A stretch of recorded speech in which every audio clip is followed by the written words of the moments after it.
Bismillahirrahmanirrahim.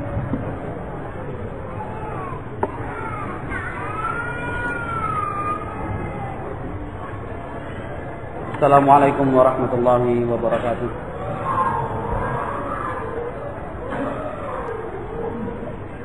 Innal hamdalillah nahmaduhu wa nasta'inuhu wa nastaghfiruh wa na'udzu billahi min shururi anfusina wa min sayyiati a'malina. Man yahdihillahu fala mudilla lahu wa man yudlil fala hadiya lahu. Ashhadu an la ilaha illallah wahdahu la syarika lahu wa ashhadu anna Muhammadan 'abduhu wa rasuluh sallallahu alaihi wa ala alihi wa ashabihi wa man tabi'ahum bi ihsan ila yaumiddin. Qala Allah 'azza wa jalla fi kitabihil karim, ya ayyuhalladzina amanu taqullaha haqqa tuqatih wa la tamutunna illa wa antum muslimun. Fa inna asdaqal hadits kitabullah wa khairal huda huda nabiyyina Muhammad sallallahu alaihi wasallam wa syarral umuri muhdatsatuha fa inna kulla muhdatsatin bid'ah wa kulla bid'atin dhalalah wa kulla dhalalatin finnar. Genap ikhwan yang dimuliakan dan diberkahi oleh Allah Subhanahu wa taala. Tema pada hari ini sangat penting sekali. Tema yang diambil adalah tema yang memiliki peranan sangat urgen sekali di dalam ibadah seorang hamba. Karena banyak sekali jenis dan macam ibadah yang disyariatkan Allah Subhanahu wa taala dan terkait erat dengan kondisi keluarga dan rumah tangga seseorang. Oleh karena itu sangat benar sekali sabda Rasulullah sallallahu alaihi wasallam wa huwa shadiqul masduq. Sebuah hadis yang diriwayatkan oleh Al-Imam Al-Hakim rahimahullah dan disahihkan. Ada juga sebagian ulama yang menghasankan hadis ini. Kata Nabi Muhammad sallallahu alaihi wasallam, "Man tazawwaja faqad istakmala nisfa dini." Barang siapa yang telah menikah, maka ia telah menyempurnakan sebagian atau separuh dari agamanya. Maka hendaknya setiap hamba yang telah menikah kemudian menyempurnakan setengah dari agamanya, dia bertakwa kepada Allah pada sebagian agama yang lain. Ayyuhal hadirun yang dimuliakan dan dirahmati Allah Subhanahu wa taala, demikian juga tatanan hidup manusia. Tatanan hidup manusia sangat ditentukan sekali dengan tatanan di dalam berkeluarga sebagai lembaga yang paling kecil di dalam kehidupan dunia. Sebuah negara, sebuah daulat, kedaulatan, baik dan buruknya sangat tergantung dengan kondisi masyarakatnya.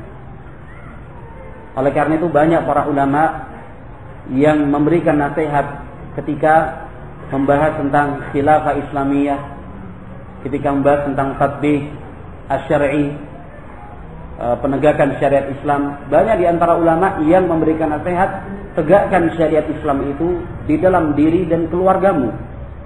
Niscaya syariat Islam itu akan tegak di bumi engkau berpijak. Ikhwati fillah yang dimuliakan Allah Subhanahu wa taala, sebagaimana yang telah disebutkan di awal tadi bahwa banyak jenis dan macam ibadah yang di dalam pelaksanaannya terkait erat dengan kondisi rumah tangga kita. Rumah tangga yang harmonis, rumah tangga yang baik, tentu akan banyak membantu kita di dalam beribadah. Sebaliknya apabila rumah tangga yang selalu penuh dengan masalah dan problema, maka tentu akan menurunkan tingkat ibadah seseorang. Minimal adalah tingkat kekhusyuan seorang hamba. Satu hal yang tidak bisa diingkari dan dipungkiri, bahwa ketika terjadi masalah dalam satu rumah tangga, maka akan mengganggu kekhusyuan salatnya, akan mengganggu aktivitas ibadah yang biasa ia lakukan dalam kehidupan sehari-hari. Tidak bisa dipungkiri. Oleh karena itu, ikhwati fillah yang dimuliakan Allah Subhanahu wa taala, dalam kitab-kitab hadis, dalam kitab-kitab fikih selalu disebutkan bab Ishratin Nisa. Bahkan beberapa ulama secara khusus membahas tentang hal ini. Kitab Ishratin Nisa seperti yang ditulis dan disusun oleh Al-Imam An-Nasa'i rahimahullah. Bagaimanakah cara yang diajarkan oleh Islam untuk bergaul dengan istri dan keluarga yang lain? Di dalam pelajaran adab dan akhlak tidak pernah terlewatkan adab adab bersama istri, adab bersama suami, adab bersama orang tua, adab bersama anak-anak dan sebagainya, sebagai barakallahu fikum modal besar untuk meningkatkan ibadah seseorang. Yang perlu difahami bahwa setiap masalah yang tidak terselesaikan, saya berikan takyid, tidak terselesaikan, setiap masalah yang timbul dan tidak dapat terselesaikan, itu disebabkan kita tidak siap di dalam melaksanakan ibadah tersebut. Ini kaidah umum, silakan dicatat dan jangan dilupakan, bahwa setiap masalah yang timbul dan tidak dapat terselesaikan itu disebabkan dia belum siap untuk melaksanakan ibadah tersebut. Ini kaidah umum sekali. Saya memberikan satu contoh.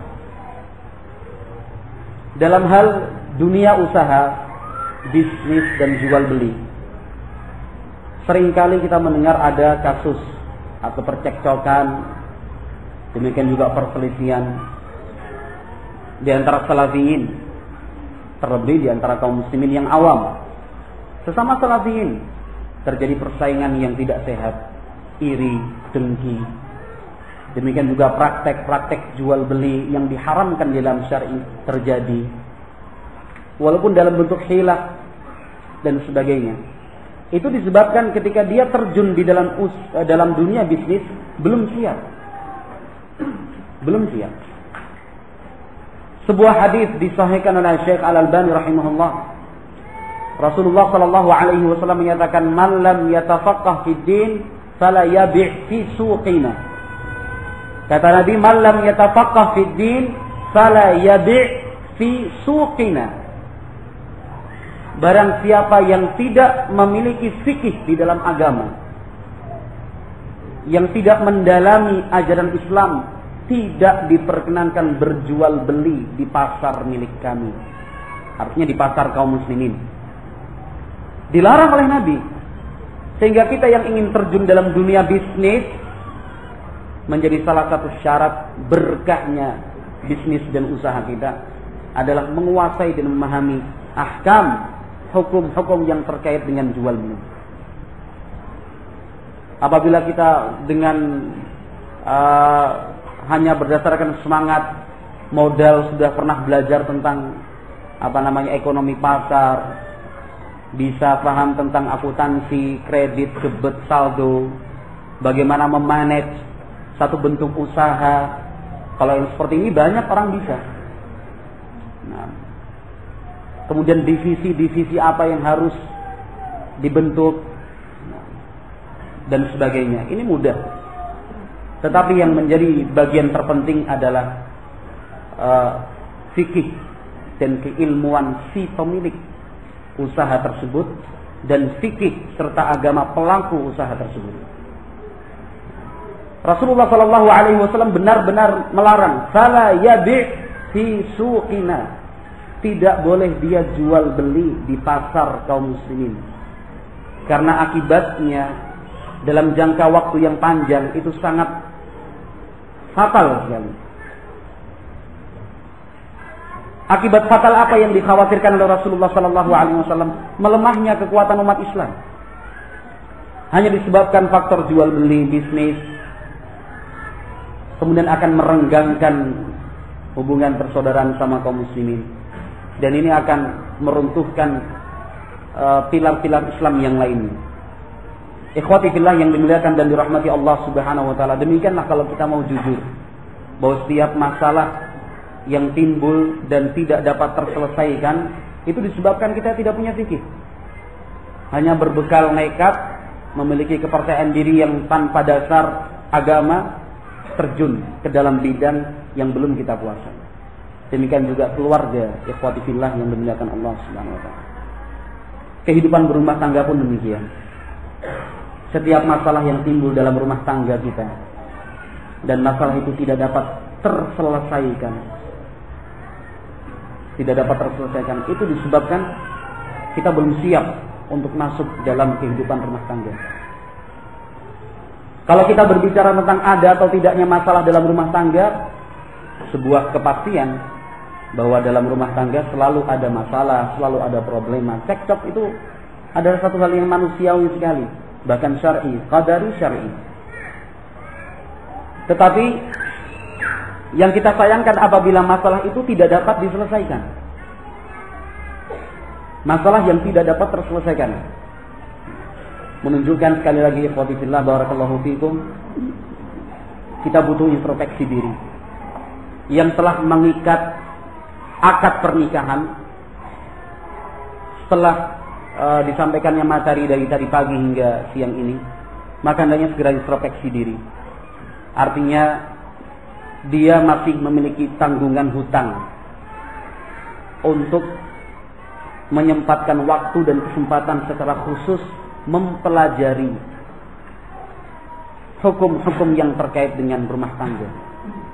Adapun yang belum berumah tangga, setelah mendengarkan penjelasan dari tadi pagi hingga siang ini, jangan terburu-buru untuk membangun sebuah rumah tangga sebelum memiliki fikih, memiliki pemahaman di dalam masalah rumah tangga. Ikhwati fillah yang dimuliakan dan dirahmati Allah Subhanahu wa taala, membahas hak-hak setiap pasangan, hak istri, hak suami, kewajiban istri, kewajiban suami, tentu tidak bisa selesai dalam satu pertemuan. Apa yang telah disampaikan oleh Al-Ustaz Abdul Faruq Aib Syafruddin tadi hanyalah kisi-kisi yang paling penting. Prinsip dan sikap yang harus benar-benar diperhatikan oleh setiap mereka yang telah membangun rumah tangga.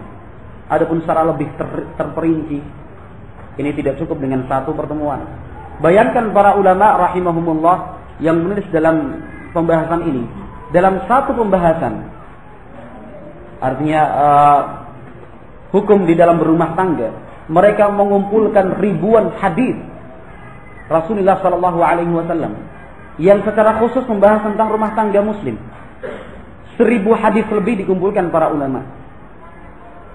Jangankan 20-30 hadis, 1, 2, 3 hadis pun apabila kita pelajari dan kita pahami membutuhkan waktu yang sangat panjang. Kemudian ikhwati fillah yang dimuliakan Allah Subhanahu wa taala, yang perlu diperhatikan juga adalah tuntutan untuk menerapkan apa yang telah kita ketahui. Sehingga tidak sekedar teori saja. Apa yang telah disampaikan oleh Ustaz Aib tadi yang benar-benar lengkap bagi kita yang tidak terbiasa dan tidak pernah melakukannya, mungkin berat untuk memulai.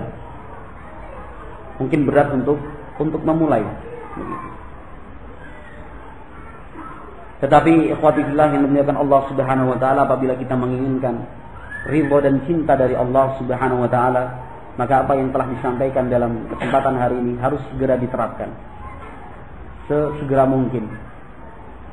Dan masing-masing pihak harus bisa memahami. Mungkin selama ini suaminya, salah seorang suami mungkin selama ini tidak pernah merayu, tidak pernah tulis surat yang romantis, atau tidak pernah kirim SMS dengan kata-kata yang manis. Tiba-tiba melakukannya, satu hal yang baru. Istrinya menjawab gombal.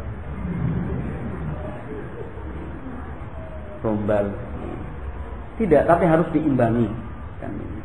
Dan kita sebagai kaum lelaki, ketika seorang wanita mengatakan gombal, itu juga jangan jawabannya kok ini. Jangan. Fahami bahwa wanita itu paling senang kalau dirayu. Sehingga ketika seorang istri mengatakan gombal, artinya, mas, rayuannya ditambah lagi. Perhatikan, wanita ketika mengatakan gombal, itu kan bukan berarti meremehkan bahasa kita, artinya tidak menganggap perhatian kita berikan, tidak. Itu artinya minta tambah, gitu loh, minta tambah. Gombal, itu artinya minta tambah lagi, tambah mas. Artinya saling memahami. Ikhwati fillah yang dimuliakan dan dirahmati Allah Subhanahu wa taala, banyak hal yang harus diperhatikan di dalam usul al-hayati zawjiyah. Artinya prinsip-prinsip dasar di dalam berumah tangga yang harus diperhatikan.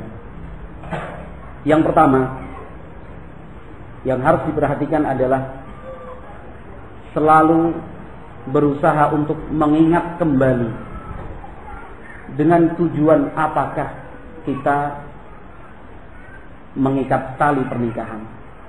Ini harus selalu diingat. Tujuan kita menikah itu apa? Apakah hanya untuk bersenang-senang? Atau hanya sekedar melampiaskan hasrat? Ataukah ada tujuan lain? Menyio-nyio, menyia-nyiakan? Atau ada tujuan yang lain? Ini harus selalu diingat. Tujuan menikah itu apa? Mungkin ikhwati fillah yang dimuliakan Allah Subhanahu wa taala, kalau kita ingin mengetahui keadaan salafiyin sekarang yang dimulai dari masjid ini, katakan kita menyebarkan angket dengan beberapa pertanyaan. Salah satu pertanyaannya, apa tujuan Anda menikah? Apa tujuan Anda menikah? Saya yakin sekali bahwa masih ada di antara salafiyin yang belum bisa menjawab dengan tepat. Dan saya yakin dari sekian banyak ikhwan salafiyin yang sedang mengikuti jalannya daurah siang hari ini, jawabannya akan berbeda-beda. Yakin sekali. Ikhwati fillah yang dimuliakan Allah Subhanahu wa taala.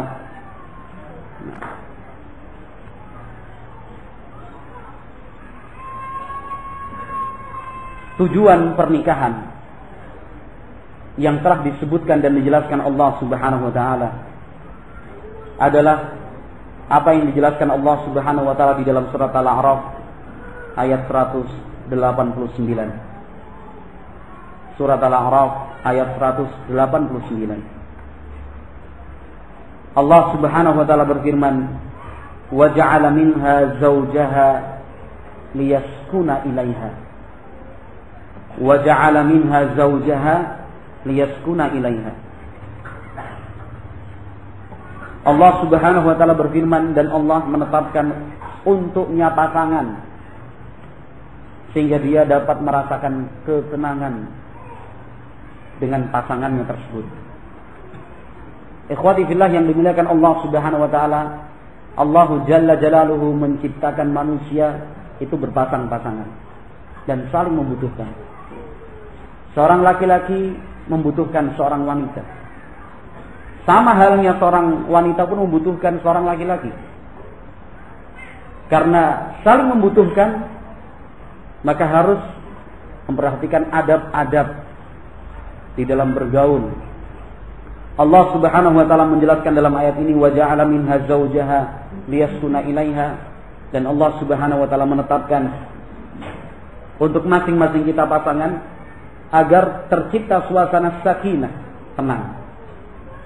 Tenang secara zahir, demikian juga tenang secara batin. Tenang secara zahir, demikian juga tenang secara batin. Demikian juga Rasulullah sallallahu alaihi wasallam menjelaskan bahwa tujuan dilaksanakannya akad pernikahan adalah untuk meningkatkan ibadah dan ketaatan kepada Allah Subhanahu wa taala. Meningkatkan ibadah dan ketaatan kepada Allah Subhanahu wa taala. Oleh karena itu, carilah bagi yang belum menikah, carilah pasangan yang benar-benar akan mampu meningkatkan ibadah dan ketaatan kita kepada Allah Subhanahu wa taala.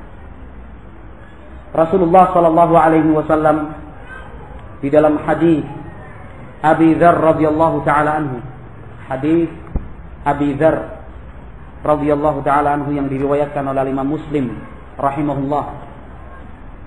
Rasulullah sallallahu alaihi wasallam bersabda, "Wa fi bud'i ahadikum shadaqah." Kata Nabi, di dalam hubungan suami istri,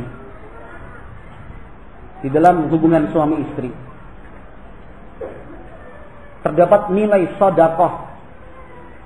Artinya ketika suami mengumpuli istrinya, artinya dia telah memberikan sedekah.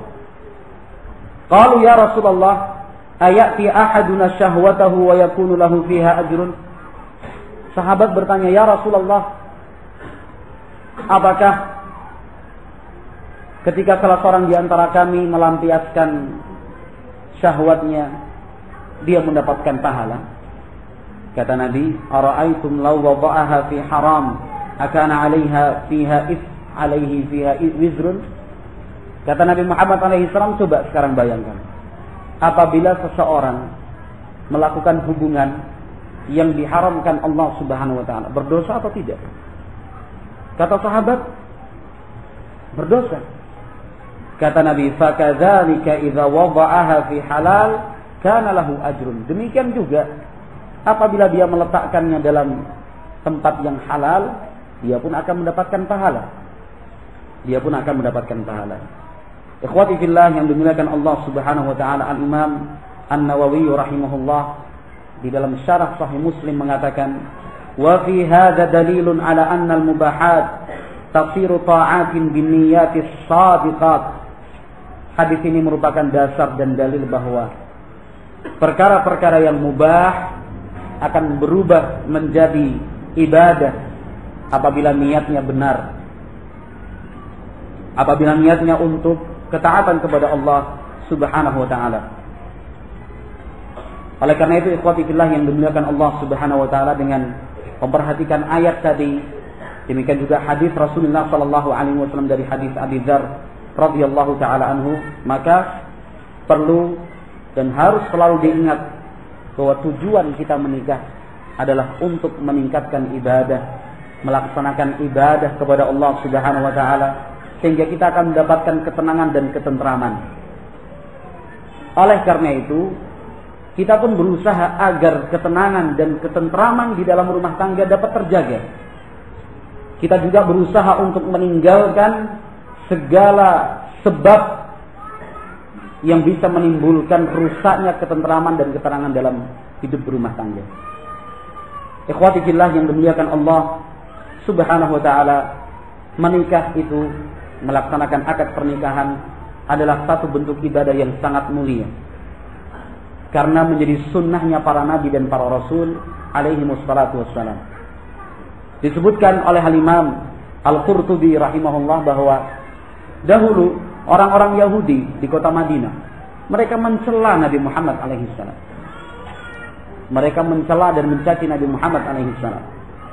Mereka mengatakan, ma nara li hadzal rajul himmatan illa nisaa wan nikah. Kalau kita perhatikan orang ini, yang mereka maksud adalah Nabi Muhammad alaihi salam.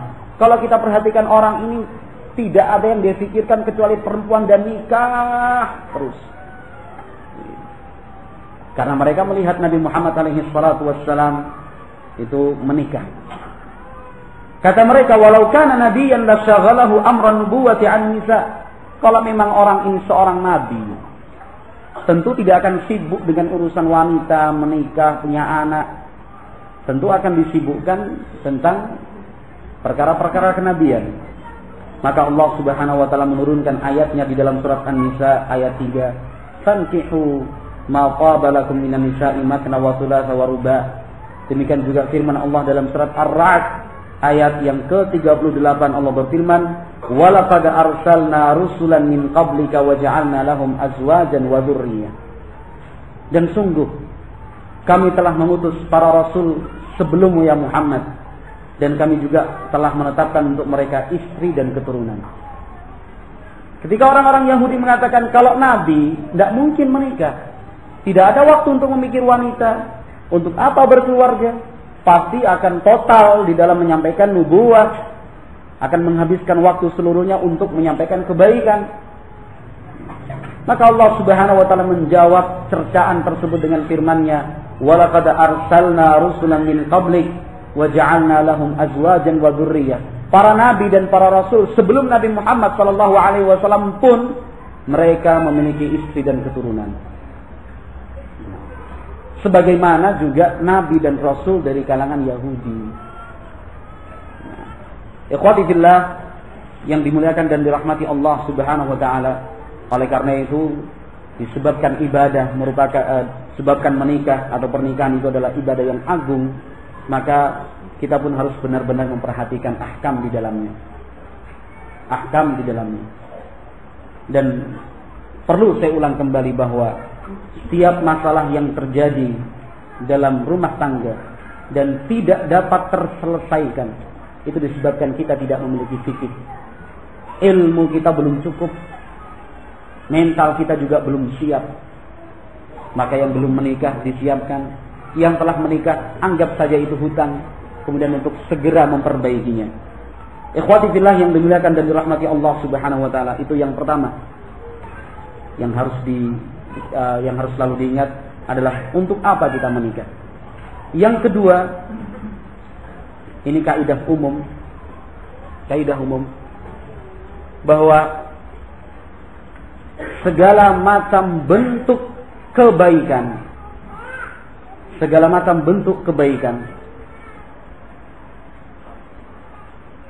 dan terkait dengan hak orang lain,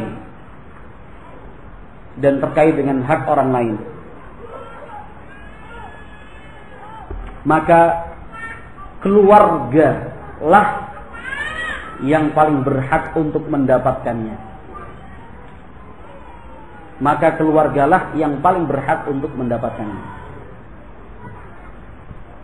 Sebaliknya, segala macam bentuk keburukan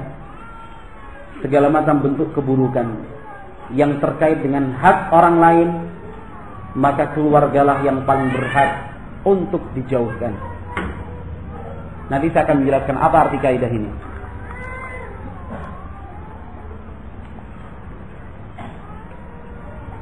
Jadi segala macam bentuk kebaikan yang terkait dengan hak orang lain, maka keluargalah yang paling berhak untuk mendapatkannya. Adapun seluruh bentuk keburukan dan terkait dengan hak orang lain, maka keluarga yang paling berhak untuk dijauhkan.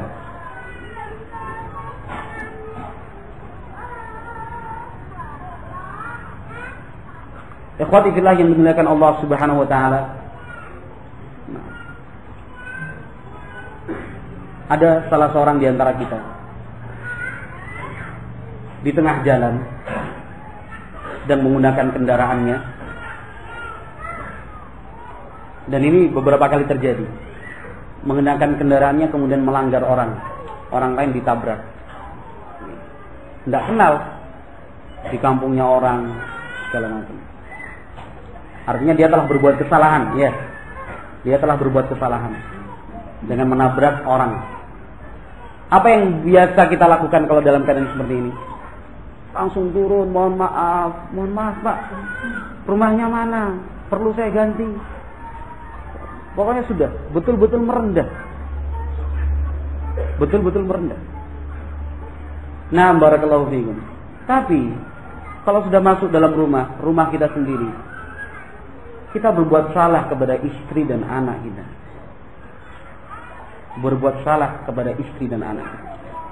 Berkata kasar mungkin, sampai main tangan, anaknya dihajar, istrinya dipukul, segala macam. Kita menganggapnya biasa. Kepada orang lain yang tidak pernah kenal sebelumnya, yang baru pertama kali bertemu, sikap kita betul-betul. Tapi kenapa kepada keluarga kita sendiri tidak bisa lebih dari sikap kita di luar? Sekarang perhatikan pelayan toko, pelayan bank, pelayan bank, satpam, coba, satpam di berbagai tempat. Betapa murahnya senyum mereka kalau kita datang. Terima kasih Pak atas kunjungan Anda. Satpam biasanya. Ada yang bisa kami bantu? Yang pelayan wanitanya senyum. Mari Pak, silakan. Ada yang bisa saya bantu? Kepada orang lain. Tapi kenapa mereka yang kehidupannya seperti itu justru rumah tangganya hancur? Artis, kalau sudah di layar tancap, layar sinetron segala macam, aktingnya bukan main. Tapi sekarang penduduk Indonesia yang paling sering bermasalah justru artis. Betul. Justru artis yang pandai bersandiwara. Ini kan orang awam ya, yang kita bicarakan orang awam sekarang. Sekarang kita kembali kepada kaidah tadi. Sudah paham apa arti kaidah tadi? Sudah paham belum? Artinya kalau kita bisa bersikap kepada orang dengan baik, keluarga kita lebih berhak untuk disikapi dengan lebih baik. Kalau kita tidak ingin menyakiti orang lain, keluarga kita yang lebih berhak untuk dijaga agar tidak sakit hati dengan kita. Dalilnya adalah hadis Rasulullah sallallahu alaihi wasallam dari sahabat Anas bin Malik radhiyallahu taala anhu. Hadis Anas bin Malik radhiyallahu taala anhu. Hadis yang sudah kita hafal ya ikhwan. Tapi perlu diingatkan bahwa makna hadis itu sangat luas. Kata Nabi Muhammad alaihi salam, muttafaqun alaih, la yu'minu ahadukum hatta yuhibba li akhihi ma yuhibbu. Belum sempurna iman kalian sebelum mencintai, menginginkan kebaikan untuk orang lain sebagaimana dia menginginkan kebaikan itu untuk dirinya sendiri. Al-Imam An-Nawawi dalam Syarah Sahih Muslim menjelaskan demikian juga mafhum mukhalafahnya. Kalau kita tidak menginginkan keburukan itu kita rasakan, jangan berkeinginan agar keburukan itu menimpa orang lain. Ikhwati fillah yang dimuliakan Allah Subhanahu wa taala. Kaidah kedua tadi kalau kita perhatikan ada dua penggal. Yang pertama tentang kebaikan dan terkait dengan hak orang lain. Yang kedua keburukan dan terkait dengan hak orang lain. Kalau kita berbicara tentang kebaikan dan terkait dengan hak orang lain, kita diperintahkan untuk mengucapkan salam kepada orang lain. Bukan begitu? Maka istri dan anak-anak kita lebih berhak. Demikian juga suami lebih berhak. Kita diperintahkan untuk mendoakan kebaikan kepada orang lain. Maka istri, anak, dan suami lebih berhak untuk mendapatkan doa kebaikan tersebut. Kita dituntut dan ditekankan untuk berinfak serta bersedekah kebaikan kepada orang lain, kepada kaum muslimin. Maka sedekah untuk istri, anak, dan suami itu lebih berhak. Jadi segala macam bentuk kebaikan itu yang terkait dengan hak orang lain, keluarga lebih berhak. Terlebih dahulu, kebaikan itu berikan kepada keluarga. Berikan kebaikan itu kepada keluarga. Kalau kita bisa bermanis muka dengan pimpinan, apa ada sekarang karyawan ketemu pimpinannya? Enggak, Pak. Nggak mungkin. Pasti, iya Pak, sudah tunduk tangannya gini, kalau perlu dua.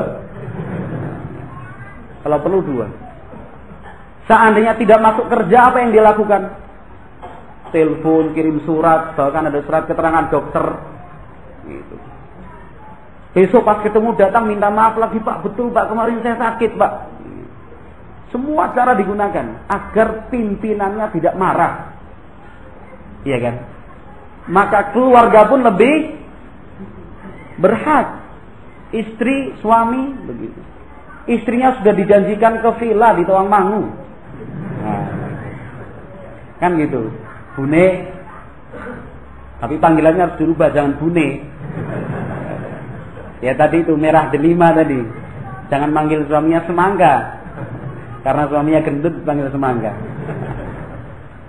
Sudah dijanjikan ini ada sedikit tambahan rezeki lebih. Insyaallah bulan depan kita ke villa. Sudah dijanjiin. Gitu. Artinya kalau bukan ada sebab yang betul-betul darurat, jangan ingkari janji tersebut. Seandainya ada satu hal yang terjadi dan sangat luar biasa yang mengakibatkan acara untuk bersenang-senang itu batal, Lakukan lebih dari apa yang dilakukan pegawai itu kepada pimpinannya. Paham nggak?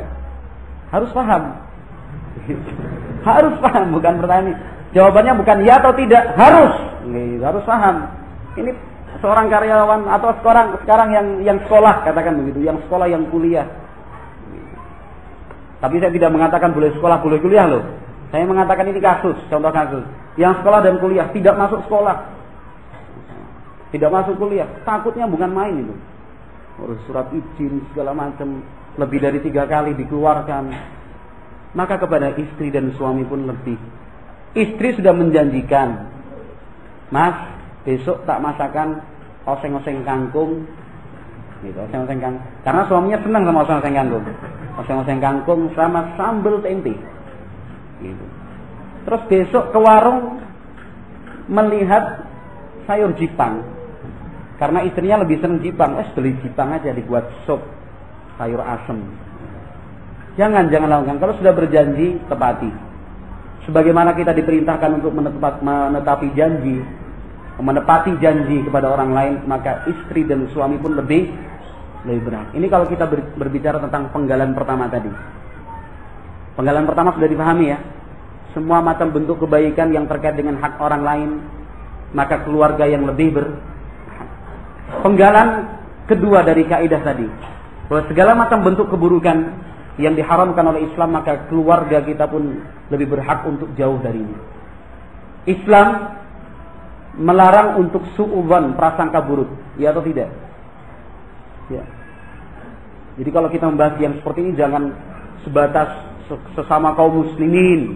Itu tidak sempit seperti itu. Kaum muslimin itu luas. Suami dan istri, murid dan guru, teman dengan teman yang lain, anak dengan orang tua,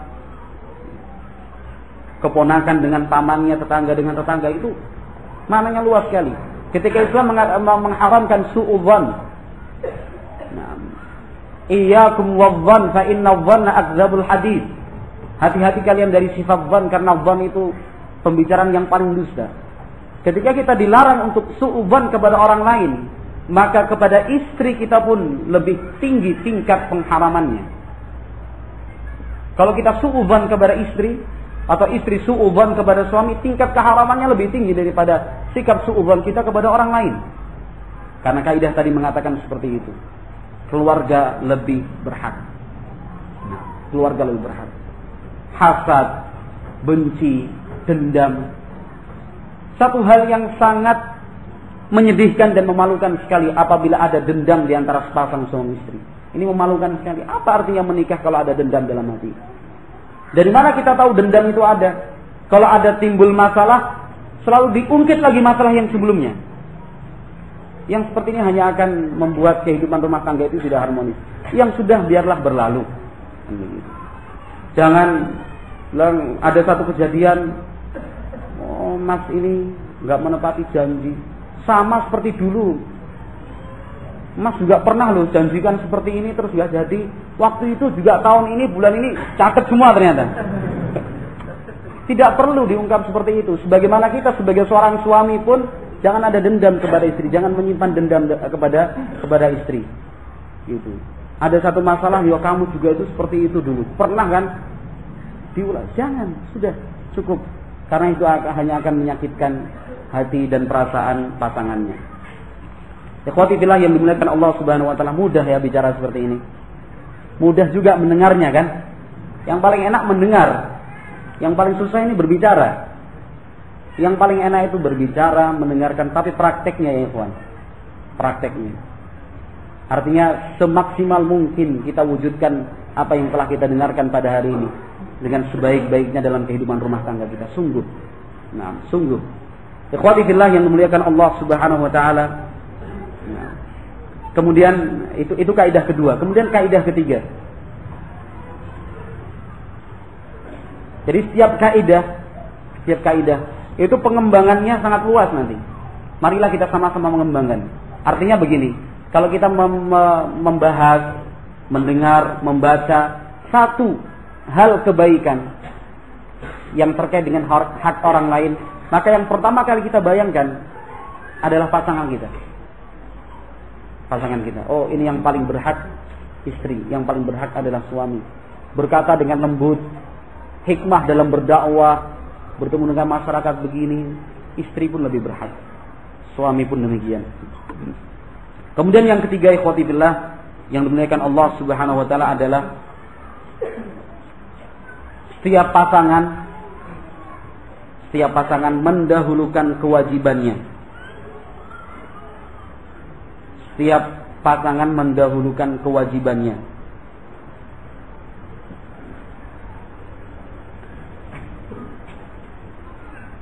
Dengan keyakinan ia akan mendapatkan haknya. Dengan keyakinan dia akan mendapatkan haknya.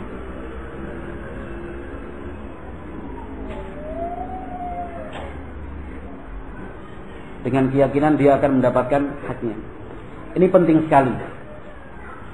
Penting sekali. Di dalam Islam kita diajarkan untuk memahami hak dan kewajiban. Tetapi yang sangat ditekankan adalah kita melaksanakan kewajiban itu sendiri.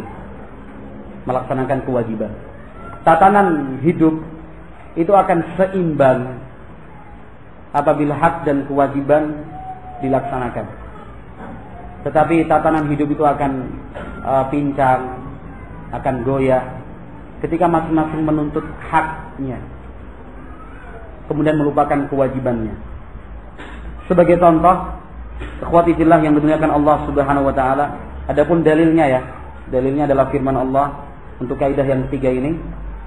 Dalilnya adalah firman Allah Subhanahu wa taala di dalam surat Al-Baqarah ayat 228. Surat Al-Baqarah ayat 228. Allah Subhanahu wa taala berfirman, "Walahunna mithlul ladzi 'alaihinna bil ma'ruf." Walahunna mithlul ladzi 'alaihinna bil ma'ruf. Yang artinya mereka kaum wanita itu memiliki hak sebagaimana mereka juga memiliki kewajiban dengan cara yang baik. Sahabat yang mulia yaitu Abdullah bin Abbas radhiyallahu taala anhuma. Abdullah bin Abbas radhiyallahu taala anhuma menyatakan,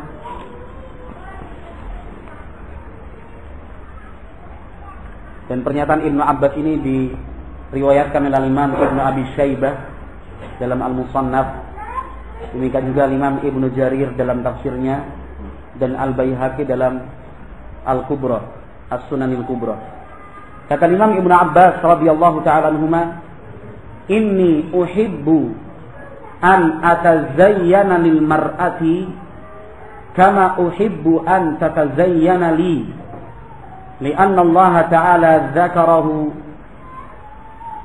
yaqul walahunna mithlul ladzi 'alaihinna bil ma'ruf." Kata Ibnu Abbas radhiyallahu taala anhu, aku ingin sekali berhias untuk istriku sebagaimana aku menuntut istriku berhias untuk diriku. Ibnu Abbas radhiyallahu ta'ala anhu. Tadi sudah dibahas oleh Ustaz Aib untuk menyiapkan fasilitas-fasilitasnya. Jangan hanya menuntut tapi berikan fasilitasnya. Nah, di sini ditambahkan dengan ucapan sahabat Ibnu Abbas radhiyallahu ta'ala anhu, "Inni uhibbu an atazayyana lil mar'ati kama uhibbu an tatazayyana li." Aku ingin sekali berhias, tampil menawan di hadapan istri.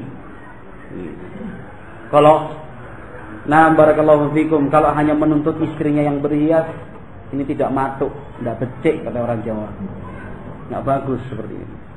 Tapi masing-masing ada hak, masing-masing ada kewajiban. Coba perhatikan ucapan Ibnu Abbas radhiyallahu taala anhu. Siapa yang pertama kali disebut oleh beliau? Ibnu Abbas sebagai seorang suami atau istri beliau? Yang pertama kali disebut oleh Ibnu Abbas justru kedudukan beliau sebagai seorang suami. Perhatikan, saya ingin berhias kepada istriku sebagaimana aku ingin istriku berhias untuk diriku. Jangan dibalik. Istri harus berhias kepada suami maka suami pun akan berhias kepada istri. Beda pemahaman salaf dengan kita. Kalau salafus saleh tidak. Ibnu Abbas radhiyallahu taala anhuma sebagai tokoh sahabat as-salafus saleh, justru beliau ingin barakallahu fikum menyampaikan pesan kepada kita, laksanakan kewajibanmu, engkau akan mendapatkan hakmu. Ikhwati fillah yang dimuliakan Allah Subhanahu wa taala, hanya untuk melaksanakan ayat ini maka kita rela, kita siap berkorban pada beberapa hal yang tidak terkait dengan tidak melanggar syar'i. Kita harus rela berkorban di dalam hal-hal yang tidak melanggar syar'i asal menyenangkan pasangan. Kalau kita sebagai suami agar istri senang, kalau kita sebagai istri, kalau dia sebagai seorang istri asalkan suami senang. Sebagai contoh masalah rambut, nah gitu, saya buka biar lebih masuk gitu. Istri kita lebih senang kalau rambut kita gondrong umpamanya. Padahal kita paling nggak senang kalau rambut itu gondrong. Sekarang kita sebagai seorang suami, bukan dari pandangan seorang istri. Kita sebagai seorang suami yang baik menuruti keinginan istri, atau kita tetap bersikukuh dengan raiso naik gondrong, tutune oke. Kalau alasannya itu, istri akan menjawab, engkau bendino tak sisir, tak samponi wes. Nah, gitu.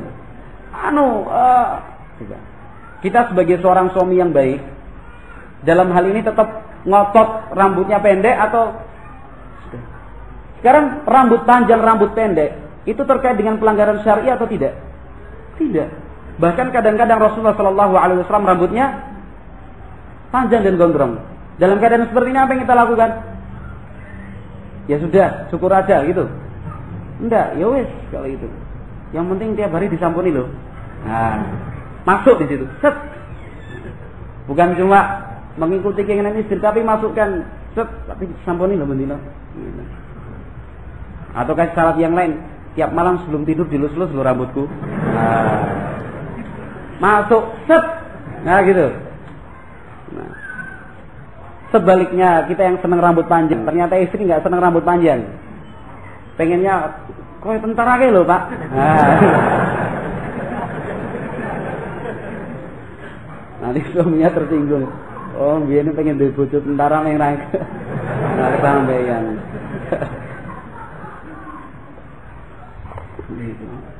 Nah, barakallahu fikum. Masalah jenis sampo, jenis sabun, sebenarnya wajar atau pantas atau tidak kalau seperti ini menjadi sebab percekcokan dalam rumah tangga. Aku pengennya lifebuoy ya. Ojo mas, yang look saja. Ya sudah, kamu beli look, saya tak beli lifebuoy. Pokoknya aku tak gelem nganggo menamu. Wajar apa enggak seperti ini? Tidak wajar.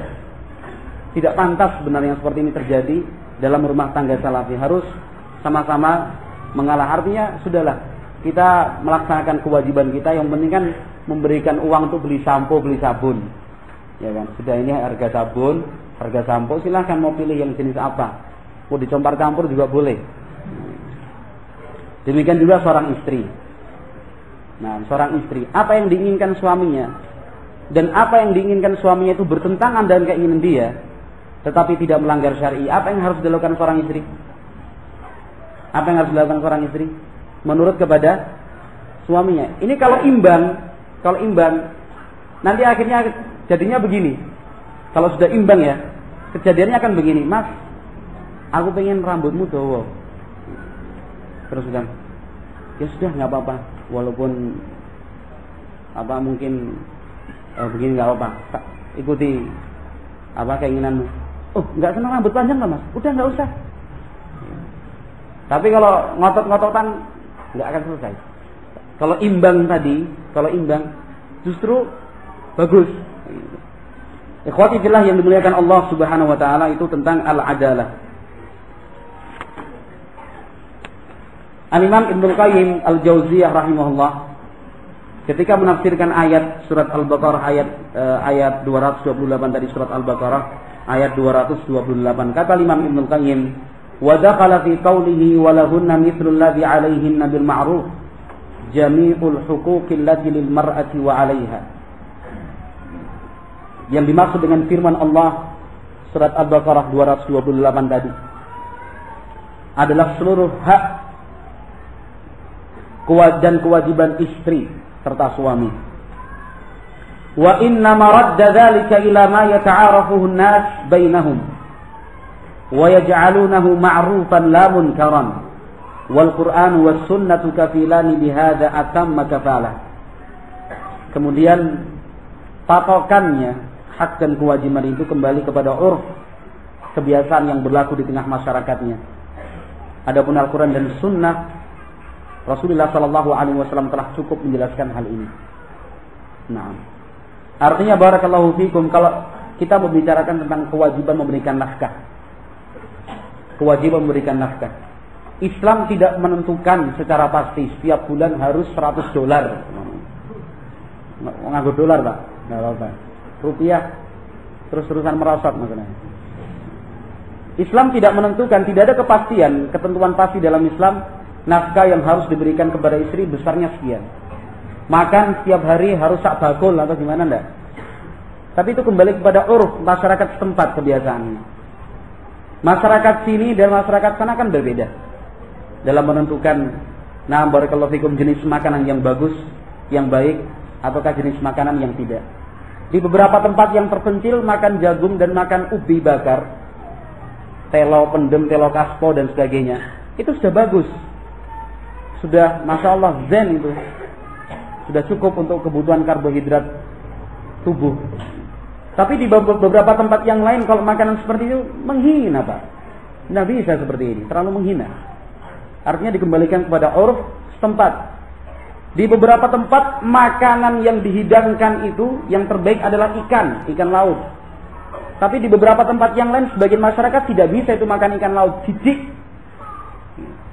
Sehingga ketentuan barakallahu fikum tadi secara pastinya dikembalikan kepada uruf, kewajiban, hak dan segala macamnya. Ini pernyataan dari Al-Imam Ibnu Katsir, Al-Imam Ibnu Qayyim rahimahullah. Al-Imam Ibnu Katsir rahimahullah di dalam tafsirnya mengatakan ay walahunna 'ala rijali minal haqqi mithlu mal rijali 'alaihinna falyuaddi kullu wahidin minhuma ilal akhar ma yajibu 'alaihi bil ma'ruf. Kata Imam Ibnu Katsir rahimahullah, laki-laki memiliki kewajiban sebagaimana laki-laki memiliki hak. Kemudian kata Imam Ibnu Katsir, maka hendaknya masing-masing menunaikan kewajibannya kepada pasangannya dengan cara yang ma'ruf, sehingga kehidupan rumah tangga itu akan seimbang, masing-masing mengerti hak dan kewajibannya. Pertanyaannya sekarang, apa sajakah kewajiban suami, apa sajakah kewajiban istri? Istri itu punya hak apa, suami itu punya hak apa? Seperti yang saya singgung di depan tadi, tidak dapat dibahas dalam kesempatan siang hari ini. Terlalu banyak. Terlalu banyak. Mulai dari yang paling kecil sampai dengan yang paling besar. Baik, ikhwati fillah yang dimuliakan Allah Subhanahu wa taala, itu yang ketiga. Kemudian yang keempat yang mesti diperhatikan adalah membiasakan hidup bermusyawarah di dalam rumah tangga. Membiasakan untuk hidup bermusyawarah di dalam rumah tangga.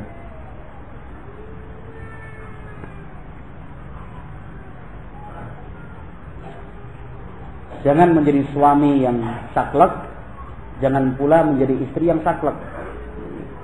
Artinya saklek itu sebagai contoh nyari rumah kontrakan. Salafin kan kebanyakan kontraktor. Sering kontrak sana, kontrak sini. Mengikat kontrak, mahal loh ikatan kontraknya. Umpamanya mencari rumah kontrakan. Suami yang mencari rumah kontrakan, sebelum memutuskan rumah ini jadi saya kontrak atau tidak, maka bermusyawarah dulu dengan istri. Jangan wes katain murah kono wae. Sudah buat kontrak baru. Ini sudah sampaikan kepada istrinya, sudah tak kontrakan rumah di sana. Murah loh. Besok Ahad kita pindah-pindah, nggak usah ikut daurah dulu. Umpamanya, nggak usah ikut daurah dulu. Ini lebih penting ini pindah-pindah rumah tangga, biar harmonis rumah tangga kita. Tapi sebelumnya tidak pernah meminta pertimbangan, musyawarah dari istrinya. Sekarang kalau dipikir, yang paling banyak tinggal di rumah istri apa suami? Perempuan. Yang paling banyak tinggal di rumah adalah perempuan. Sehingga dalam menentukan rumah kontrakan, kalau kita ingin bangun rumah, bentuk rumahnya seperti apa, letak dapurnya di mana, maka sebenarnya yang paling penting menentukan itu adalah musyawarah tadi. Musyawarah. Istri tentu yang paling sering dan tinggal di rumah, dialah yang berhak untuk menentukan, Mas di sini saja. Ini kayaknya lebih enak. Ini enggak, pokoknya sudah tak kontrakan di sana, yang penting murah. Tidak. Setelah selesai, oh alhamdulillah murah. Sampaikan kepada pemilik rumah, saya ingin ngajak istri saya dulu. Diajak istrinya. Ini gimana? Ini sebagai seorang suami jangan saklek, beli kontrak, nyoh. Enggak gitu. Nyah nyoh. Tapi sebagai istri pun jangan saklek. Sudah dibawa ke rumah kontrakan, wah kurang luas mas. Ini kan imbang ya, imbang. Kalau imbang itu enak. Suami ngontrakkan rumah seperti ini, sebelum resmi dikontrak, istrinya diajak. Istrinya yang diajak melihat rumah, karena bahagia dan senang diajak musyawarah oleh suaminya, ya sudah mas saya senang dengan rumah ini. Enak kan? Gitu. Jadi istri juga jangan saklek, wah dapurnya kurang tinggi. Iki ora ono wastafel piye mas? Wastafel ngasline Wonogiri kok wastafel. Bahasanya orang Solo loh, jangan tersinggung orang Wonogiri. Nah, jangan tersinggung. Ini saya menggunakan bahasa sehari-hari saja. Ini. Kau minta wastafel artinya di kampung aja nggak pakai wastafel kok. Oh, wastafel ora mas. Ini ngomong. Terus kita jendelone kurang. Tidak. Tapi masing-masing suami dalam memilih rumah kontrakan ngajak istrinya. Istri yang sudah diajak terima juga ya. Enak begitu. Artinya membiasakan hidup bermusyawarah. Sampai umpamanya sekalipun membeli apa namanya? Yang untuk goreng-goreng itu wajan dan sebagainya itu. Nah, tentu yang seperti ini sebenarnya istri yang menentukan begitu. Tapi untuk menciptakan suasana yang harmonis, istri sebelum beli tanya dulu sama mas, nek iki piye mas? Yes, rapopo, enak gitu. Walaupun mungkin dianggap kecil, dianggap remeh, tapi ini sangat berpengaruh di dalam menjaga cinta. Kalau cuma sekedar cinta, mungkin dalam beberapa hari bisa tumbuh. Tapi menjaga cinta itu yang paling sulit, betul kan? Betul. Menjaga cinta itu yang paling sulit. Ikhwati fillah yang memuliakan Allah Subhanahu wa taala, hal-hal kecil seperti ini kalau tidak diperhatikan justru akan menjadi bumerang, akan menjadi besar. Kita yang diposisikan sebagai seorang pembimbing, kalau bahasa Jawanya ustaz, kita yang diposisikan sebagai seorang pembimbing, ketika mendapatkan masalah, menghadapi masalah ikhwan, akhwat, ummahat, nah, pertanyaan yang masuk kepada kami bisa dikatakan paling banyak itu justru masalah rumah tangga. Paling banyak cerai, khulu, talak. Ini suami saya begini, istri saya begini, apa yang harus saya lakukan? Anak saya gimana? Ibu saya, keluarga. Nah, kalau untuk masalah jual beli, menurut laporan survei terakhir dari kami, di posisi nomor 2 setelah rumah tangga, jual beli. Yang ketiga DLL dan lain-lain. Yang paling sering itu tuh, paling sering rumah tangga jual beli, rumah tangga jual beli. Nah, maka untuk memperkecil masalah tersebut dan memperingan tugas kami, mohon jangan buat masalah. Iya kan? Mohon jangan buat masalah. Akhirnya ya alhamdulillah jadi sebab kita buka buku murojaah. Tapi kan lebih bagus bisa dimanfaatkan untuk aktivitas-aktivitas yang lain.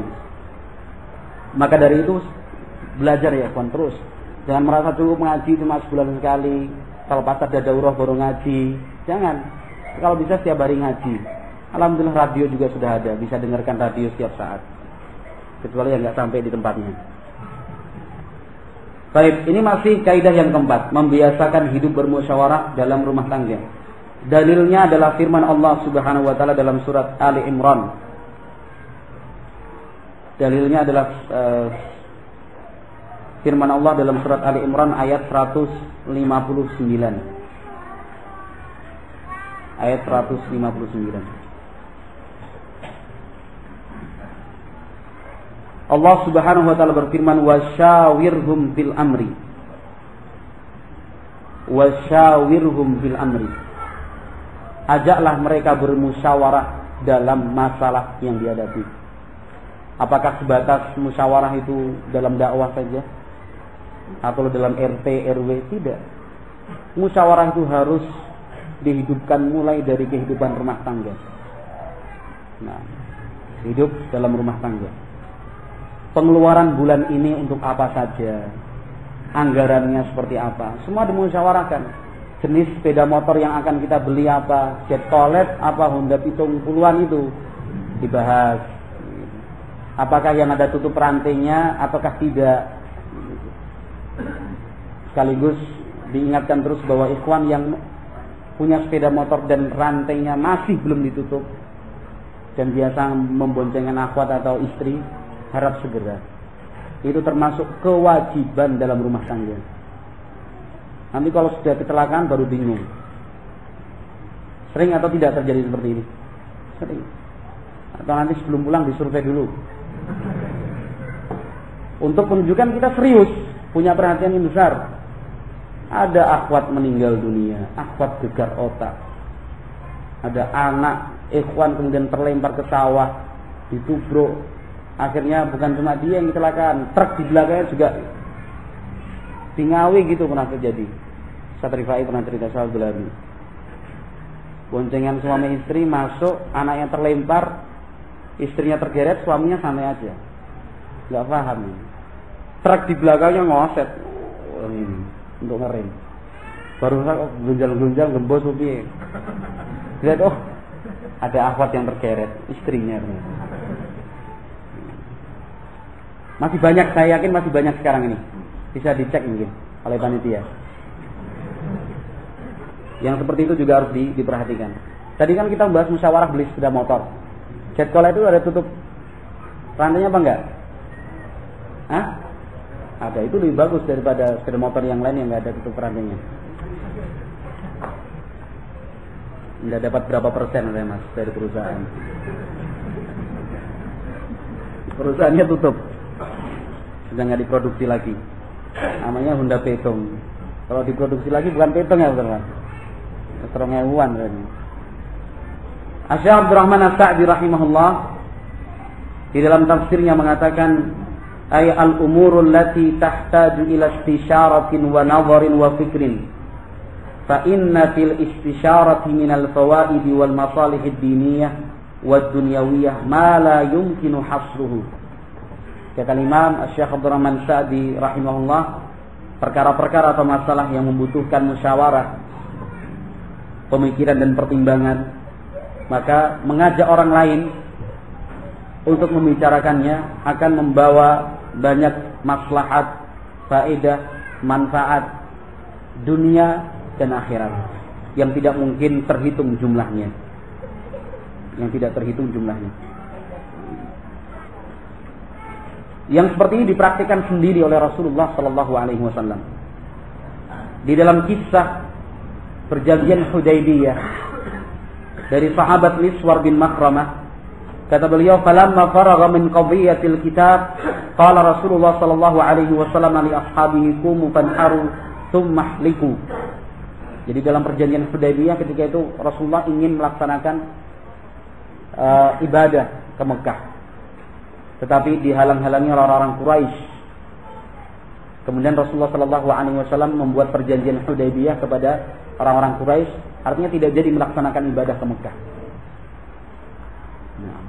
Setelah selesai menulis surat perjanjian, Maka Nabi Muhammad alaihi salatu wasallam mengumumkan kepada para sahabatnya, sekarang hewan-hewan yang kalian bawa disembelih. Kemudian termasuk memilih nada dering juga dimusyawarahkan itu. Seperti ini nada deringnya harus dimusyawarahkan. Tidak pas ini. Nada dering ini kan tambah besar. Kata Rasulullah SAW, sekarang hewan-hewan yang kalian bawa disembelih. Kemudian cukurlah rambut kalian. Qala fa wallahi ma qama minhum rajul. Kata Al-Miswar bin Makhramah, demi Allah, tidak ada seorang pun sahabat yang bangkit melaksanakan perintah Nabi ketika itu. Nah, tidak ada seorang pun dalam hadis yang diriwayatkan oleh Al-Imam Al-Bukhari rahimahullah di dalam sahihnya. Tidak ada seorang pun sahabat yang bangkit berdiri.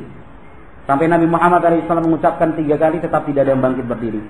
Falamma lam yakum minhum ahadun dakhala ala ummi Salamah. Setelah melihat tidak ada seorang pun sahabat yang bangkit berdiri, maka Nabi Muhammad SAW segera masuk ke kemah Ummu Salamah. Ummu Salamah ini istri Nabi Muhammad SAW. Fadzakara laha ma laqiya minan nas. Maka Nabi Muhammad SAW menceritakan apa yang beliau alami bersama para sahabatnya. Jadi boleh seorang ustadz gitu, atau siapa saja pengurus pondok atau pengurus yayasan segala macam, pulang ke rumah terus cerita kepada istrinya, saya tadi menghadapi masalah begini dan begini, punya pendapat apa tidak? Tadi waktu rapat RT terjadi seperti ini, ada masukan? Begitu. Artinya istri dilibatkan dalam musyawarah keluarga. Lihat Nabi Muhammad SAW menceritakan hal ini kepada istrinya. Nah, faqalat Ummu Salamah, maka Ummu Salamah mengatakan, ya Nabi Allah, atuhibbu dzalik? Wahai Nabi Allah, apakah Anda ingin agar sahabat itu benar-benar menyembelih hewan mereka kemudian mencukur rambut? Kata Ummu Salamah, ukhruj thumma la tukallim ahadan minhum kalimatan hatta tanhara badanak wa tad'u halikaka fayahlikak. Kata Ummu Salamah radhiyallahu ta'ala anha, wahai Nabi, silakan Anda keluar kembali. Jangan mengajak berbicara seorang pun di antara sahabatmu. Anda sendiri sembelih unta. Kemudian panggil tukang cukur dan meminta dia untuk mencukur rambut Anda di hadapan sahabat seluruhnya. Mafhum ceritanya kan? Nabi tadi minta, sudah selesai, tidak jadi melaksanakan ibadah ke Mekah, kita pulang. Tapi sebelum pulang hewan disembelih, rambut dicukur. Padahal belum ibadah ke Mekah. Begitu para sahabat memikirkannya. Nggak jadi. Tidak ada yang melakukannya, tidak ada yang menyambut sampai 3 kali. Nabi akhirnya masuk ke dalam kemah, menceritakan kepada Ummu Salamah. Ummu Salamah memberikan usulan, sudah, Anda keluar lagi, potong unta milik Anda sendiri, panggil tukang cukur rambut Anda, jangan berbicara. Fa kharaja falam yukallim ahadan minhum hatta fa'ala dzalik. Maka Nabi Muhammad SAW pun keluar, kemudian melakukan apa yang diusulkan oleh Ummu Salamah radhiyallahu taala anha. Falamma ra'au dzalika qamu fanaharu wa ja'ala ba'dhum yahliku ba'dhan hatta kada ba'dhum yaqtulu ba'dhan ghamma. Kata Al-Miswar bin Makhramah, ketika para sahabat melihat Rasulullah sallallahu alaihi wasallam melakukan yang seperti itu, menyembelih unta kemudian mencukur rambut, maka mereka pun berlomba-lomba untuk menyembelih hewan sembelihan mereka, kemudian satu sama lain saling mencukur rambutnya, membantu untuk mempercepat agar cepat selesai. Ikhwati fillah yang dimuliakan Allah Subhanahu wa taala, hadis yang diriwayatkan oleh Imam Al-Bukhari ini pun menjadi dasar bahwa kita di dalam hidup berumah tangga juga harus selalu membiasakan untuk bermusyawarah.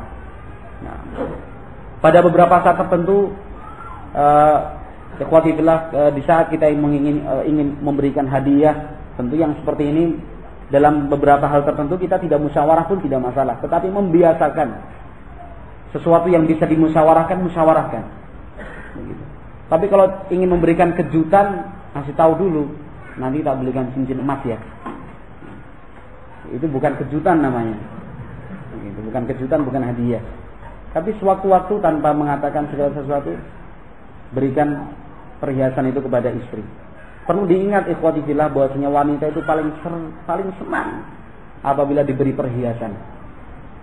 Jadi kalau ada masalah segala macam, ingin hubungan lebih bagus lagi, kembali seperti semula, belikan perhiasan. Nah, Allah Subhanahu wa taala menyebutkan hal ini dalam Al-Qur'an. Allah Subhanahu wa taala menyebutkan hal ini dalam Al-Qur'an bahwasanya wanita itu paling senang dengan perhiasan. Perhiasan dalam bentuk materi, juga perhiasan dalam bentuk kata-kata. Nah, barakallahu fiikum. Ini disebutkan oleh Al-Imam Al-Bukhari dari hadis Al-Miswar bin Makhramah. Demikian juga dalil lain yang menjelaskan tentang pentingnya untuk membiasakan musyawarah dalam kehidupan rumah tangga adalah tentang Rasulullah Shallallahu Alaihi Wasallam ketika pertama kali beliau mendapatkan wahyu dari Allah Subhanahu Wa Taala. Dari hadis Aisyah radhiyallahu taala anha muttafaqun alaih yang diriwayatkan oleh Imam Al-Bukhari dan Muslim di dalam As-Sahihain. Nah, ketika itu Rasulullah Shallallahu Alaihi Wasallam kembali dari bertahannud di Gua Hira setelah bertemu dengan malaikat Jibril alaihi salatu wassalam, maka Nabi segera kembali ke rumah mengatakan zammiluni. Artinya selimutilah aku. Setelah selesai diberikan selimut, faqala li Khadijah wa akhbaraha al-khabar. Ini syahid yang sedang kita bicarakan. Nabi Muhammad alaihi salam menceritakan kepada Khadijah apa yang beliau alami selama di Gua Hira. Seluruhnya diceritakan kepada Khadijah radhiyallahu taala anha. Kata Rasul, laqad khashitu ala nafsi. Aku ini khawatir keselamatan diriku. Faqalat Khadijah, maka Khadijah radhiyallahu taala anha menjawab, kalla wallahi. Tidak mungkin demi Allah ya Rasul, tidak mungkin Anda akan dicelakakan orang lain. Betapa pentingnya kita musyawarah kepada istri.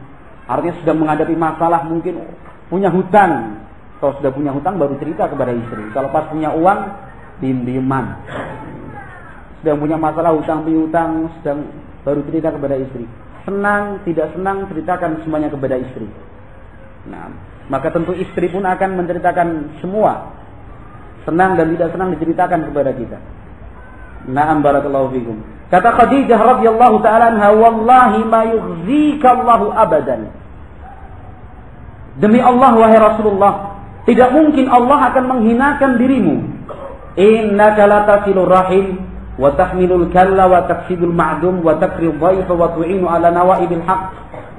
Engkau ini adalah orang yang selalu menyambung tali silaturahmi, siap untuk menanggung beban orang lain, membantu orang yang tidak punya, engkau memuliakan tamu, membantu orang yang tidak punya pekerjaan dan seterusnya. Tidak mungkin engkau akan mendapatkan apa yang Anda khawatirkan. Ini hadis Aisyah muttafaqun alaih menjadi dalil tentang pentingnya untuk menghidupkan kebiasaan bermusyawarah di dalam rumah tangga, termasuk dalam menu sehari-hari.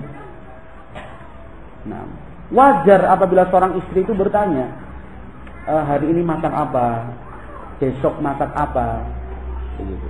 Hari ini masak apa, besok masak apa, ditanyakan kepada suami. Sebuah pertanyaan yang sangat wajar sekali. Jangan masa udah takon bareng ngopo, enggak kan gitu. Masa udah takon bareng, soalnya jangan arep dimasak tetap alangan.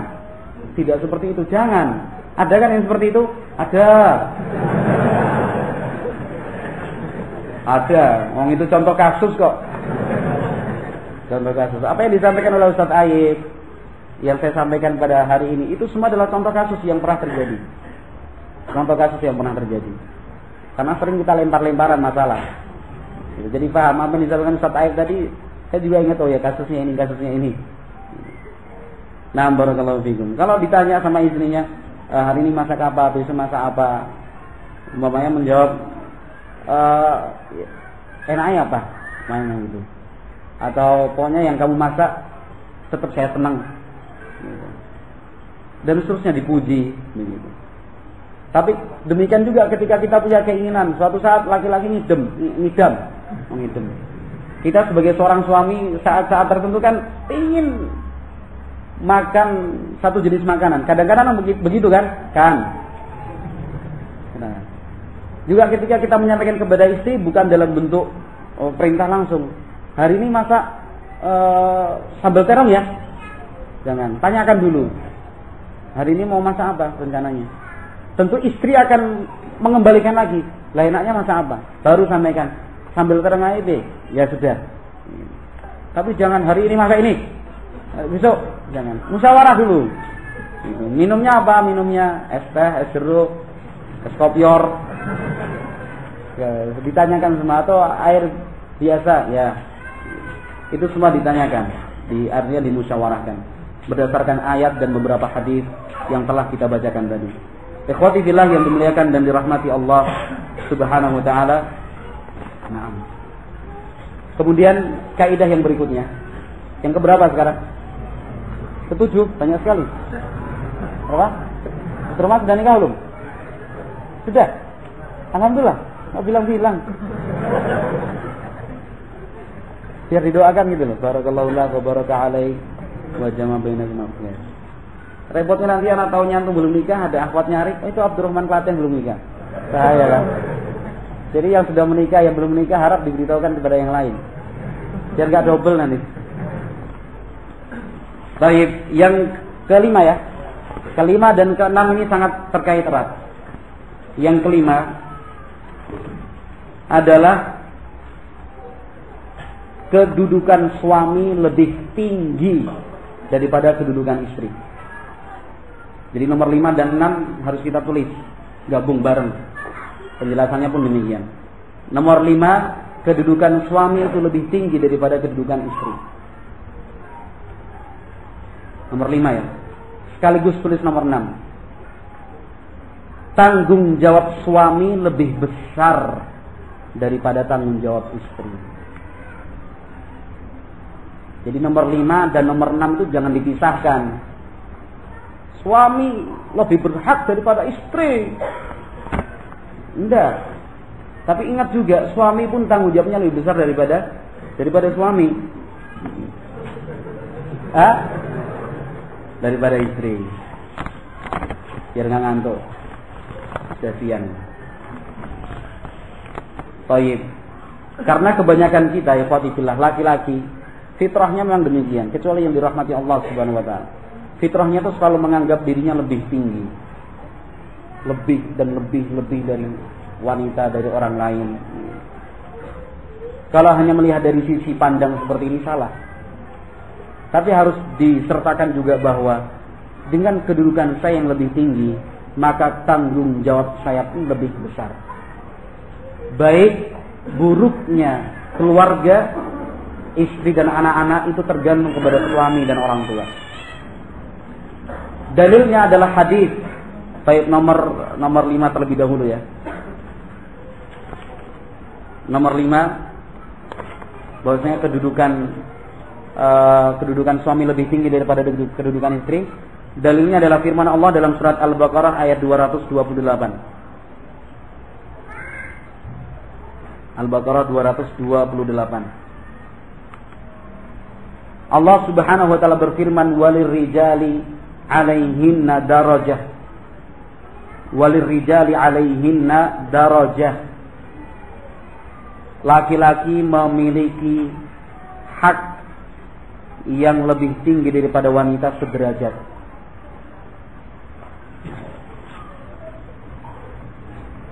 Jadi laki-laki kedudukannya lebih tinggi daripada perempuan, artinya suami ke haknya lebih agung daripada hak istri berdasarkan ayat tadi.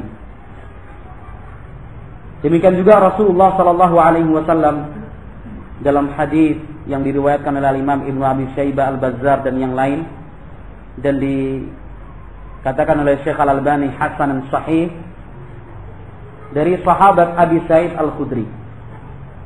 Abu Sa'id Al-Khudri mengatakan ata rajulun bi ibnatihi ila Rasulullah sallallahu alaihi wasallam. Kata Abu Sa'id, salah seorang sahabat pernah membawa putrinya menemui Nabi. Faqala inna ibnati hadhihi abat an tatazawwaj. Kata sahabat ini, "Ya Rasulullah, putriku ini nggak mau menikah. Putriku tidak mau untuk menikah." Faqala laha Rasulullah sallallahu alaihi wasallam, "Ati'i abaki." Maka Rasulullah sallallahu alaihi wasallam mengatakan, "Taati apa keinginan ayahmu. Kamu harus taat kepada ayahmu." Faqalat, "Wallazi ba'atsaka bil haqqi la atazawwaju hatta tukhbirani ma haqqu zawji 'ala zawjati." Kata wanita tersebut, salah seorang putri sahabat, "Demi Allah, zat yang mengutusmu dengan kebenaran ya Rasul, saya tidak akan menikah sampai Anda memberitahukan kepadaku apakah hak suami yang harus dikerjakan oleh istrinya." Maka Nabi Muhammad alaihi salam, artinya wanita tadi tidak mau menikah sebelum memahami hak dan kewajibannya sebagai seorang istri. Paham? Artinya punya alasan. Menolak untuk menikah punya alasan karena belum memahami apa itu hak suami, apa itu hak istri, kewajiban suami, kewajiban istri. Maka Nabi Muhammad alaihi salatu wasallam menjawab, "Haqquz zauji 'ala zaujati." Hak seorang suami yang harus dikerjakan oleh istrinya. "Lau kanat bihi qurhatun falahasatha aw intasara min kharahu sadidan aw daman thumma ibtala'athu ma addat haqqahu." Kata Nabi, hak suami yang harus dikerjakan istri. Seandainya, ingat ini, ucapan Nabi, seandainya suaminya terluka, kemudian seandainya suaminya terluka, dia siap untuk menjilatnya, kata Nabi.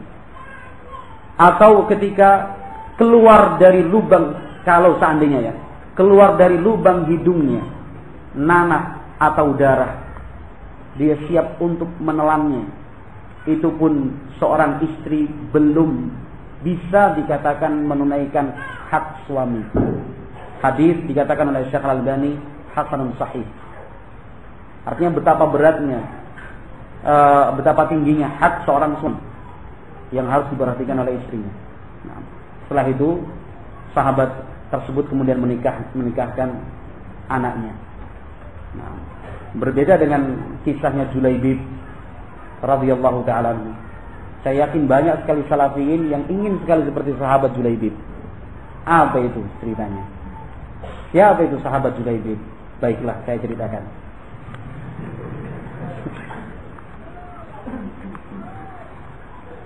Julaibib adalah salah seorang sahabat Nabi dari kalangan Ansar. Disebutkan dalam biografi Julaibib radhiyallahu taala anhu bahwasanya bentuk fisik beliau itu tidak menjanjikan. Wajahnya pun kurang menawan. Artinya secara fisik banyak orang yang tidak suka. Tapi Julaibib adalah sahabat yang dicintai Nabi Muhammad SAW, sehingga banyak sekali sahabat yang tidak mau menikahkan putrinya dengan Julaibib.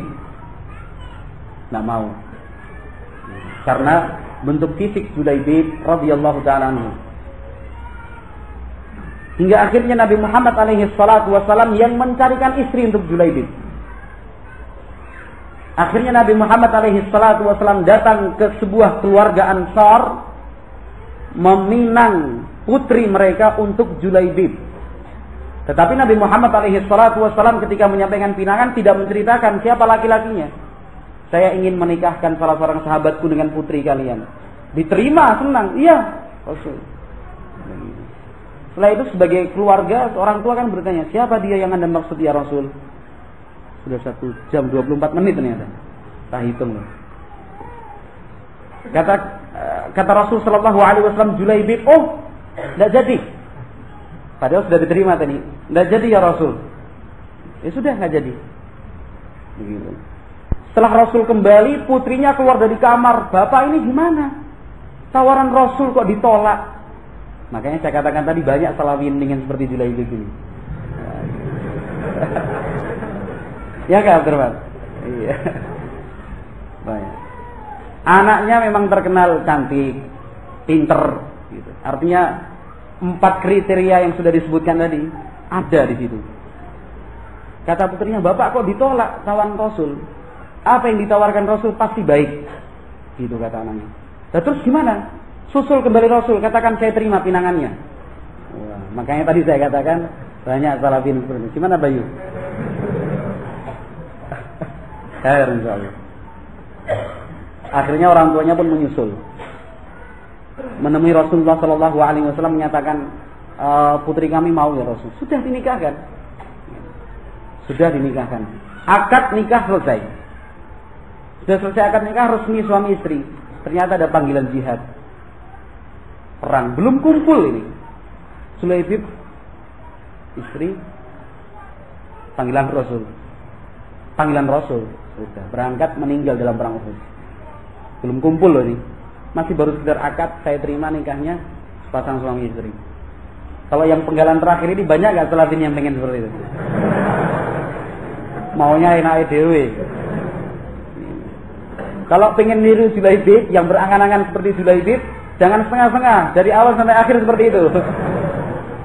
Akhirnya di Julaibib sudah, saya ikuti panggilan Rasul. Berperang itu kan tidak mungkin. Hari ini jam ini diumumkan terus jam ini juga berangkat kan tidak, butuh persiapan kan. Butuh persiapan waktu, sehingga sudah istrinya ditinggalkan. Istri yang salehah tadi ditinggalkan. Perang. Selesai perang Uhud kata Nabi, kalian merasa kehilangan seseorang? Iya ya Rasul, siapa? Sebutkan. Semua sudah disebutkan kata Nabi, tapi saya kehilangan Julaibib ini. Mana Julaibib? Akhirnya Julaibib ditemukan dalam keadaan banyak luka-luka. Nabi Muhammad SAW kemudian memangku Julaibib radhiyallahu ta'ala, kemudian menjanjikan untuk menjadi saksi pada hari kiamat nanti kepada para sahabatnya yang telah meninggal pada hari tersebut. Ini selingan saja. Banyak nggak salafin yang pengen seperti ini? Nggak ditolak gitu loh. Kalau melamar langsung diterima. Baik. Kemudian dalil yang lain yang menunjukkan kaidah kelima adalah hadis Anas bin Malik. Hadis Anas bin Malik.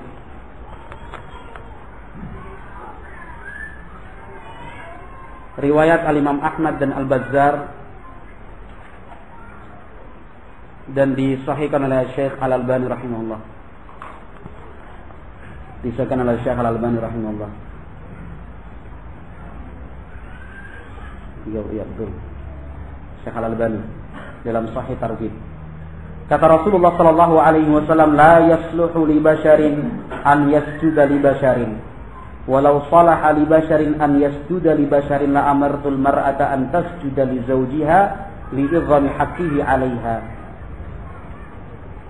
Law kana min qadamihi ila mafriq ra'sihi kurhatun tanbadisu bil qayf was sadid thumma istaqbalathu falahasathu ma addat haqqahu. Kata Nabi, seorang manusia itu tidak boleh sujud kepada orang lain. Seandainya boleh manusia itu sujud kepada manusia yang lain, pasti akan aku perintahkan seorang istri sujud kepada suaminya. Karena betapa besar hak suaminya.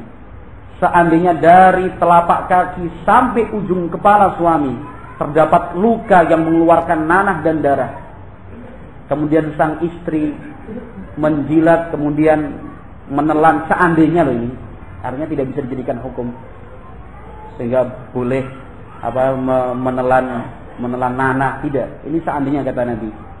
Tentu sang istri tersebut belum bisa dikatakan menunaikan hak suami, untuk menunjukkan betapa besarnya hak suami. Kemudian dalil yang ketiga, yang terakhir untuk kaidah kelima ini, hadis Anas bin Malik radhiyallahu ta'ala anhu, riwayat At-Tabrani dan disahihkan oleh Syekh Al-Albani dalam As-Sahihah. Kata Rasulullah sallallahu alaihi wasallam, ala ukhbirukum birijalikum fil jannah, maukah kalian aku beritahu tentang penduduk laki-laki di surga? Qulna bala ya Rasulullah. Mereka menjawab, tentu mau ya Rasulullah. Kata Nabi Muhammad SAW, an-nabiyyu fil jannah, seorang nabi itu dalam surga. Was-siddiqu fil jannah, orang yang siddiq, selalu jujur, itu ada dalam surga. War-rajulu yazuru akahu fi nahiyatil misra, la yazuruhu illa lillahi fil jannah. Seseorang yang berkunjung kepada saudaranya di tempat yang jauh, dia tidak mengunjunginya kecuali karena Allah, pasti masuk dalam surga. Ala ukhbirukum binisaikum fil jannah, Maukah kalian aku beritahu tentang wanita penduduk surga? Qulna bala ya Rasulullah, kami menjawab benar ya Rasulullah, kami ingin. Kata Nabi, kullu wadudin waludin, setiap wanita yang selalu memberikan dan menampakkan cinta kepada suaminya, yang memberikan keturunan untuk suaminya.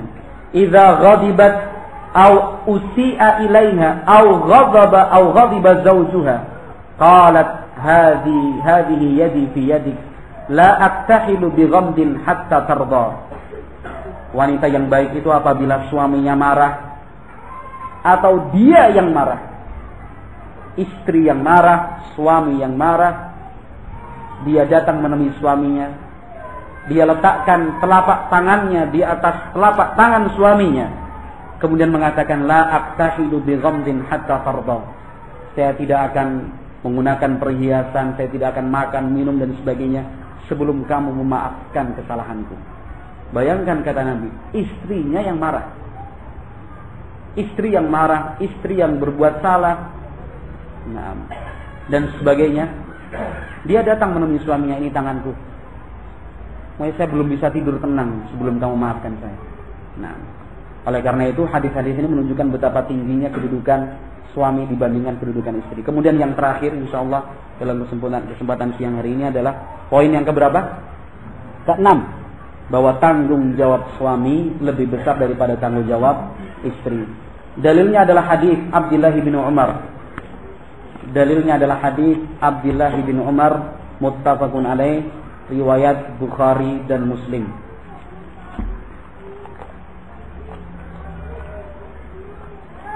Kata Rasulullah sallallahu alaihi wasallam, kullukum ra'in wa kullukum mas'ulun an ra'iyatihi.